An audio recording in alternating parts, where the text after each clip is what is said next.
And so what I want to share with you today is something, it's a model, it's a framework that will hopefully help you to excite the knowledge you already have into action. It's something called the 10-80-10 principle. The 10-80-10 principle says this.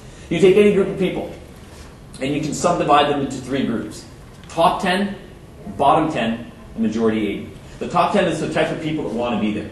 They're the type of people that go to work early, that leave late, they don't complain. They're the type of people that when you say jump, they say how high while they're in the air. The bottom 10 they suffer from victimitis. You know, poor me. The boss is out to get me. Oh, it always rains when I go golfing. Oh, this, that, the other. My one friend explains it best. He says they suffer from what he calls optical rectimaris. Right? It's a crappy view of the world. Okay? So you got your top 10, you got your bottom 10, and then there's a big group in the middle called the majority 80. The majority 80, by their definition, will go to whichever group pulls them stronger. If you're in a company where the top 10 are revered, where success is rewarded, where it's good to do well, that company is dynamic. We call it dynamic and it moves forward. If you're in a company where it's cool and it's accepted and it's expected for you to cut corners, for you to do the minimal amount of work, for you to put in your time, and as soon as the bell goes, you get out, we call that company government. No, we call it static. Right? Because they go nowhere.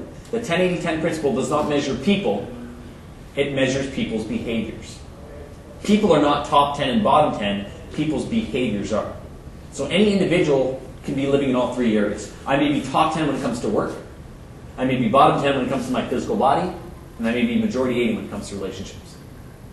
Right? So again, let me give you a practical example of this. Being a speaker, I see this all the time. In this group, there are top 10 that are people that want to be here. That's your top 10. Bottom 10 don't want to be here. Majority 80 goes to whichever group is stronger. In life, who do you target? Right? There are different options. If up here as a speaker, I can look at the bottom 10 people and try to convert them. And if I convert them, then I've done my job.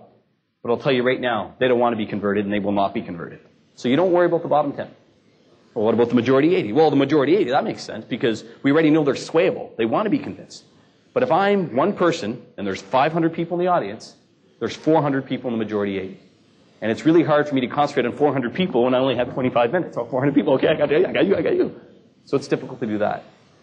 So the 10-80-10 principle says this, you always focus on the top 10.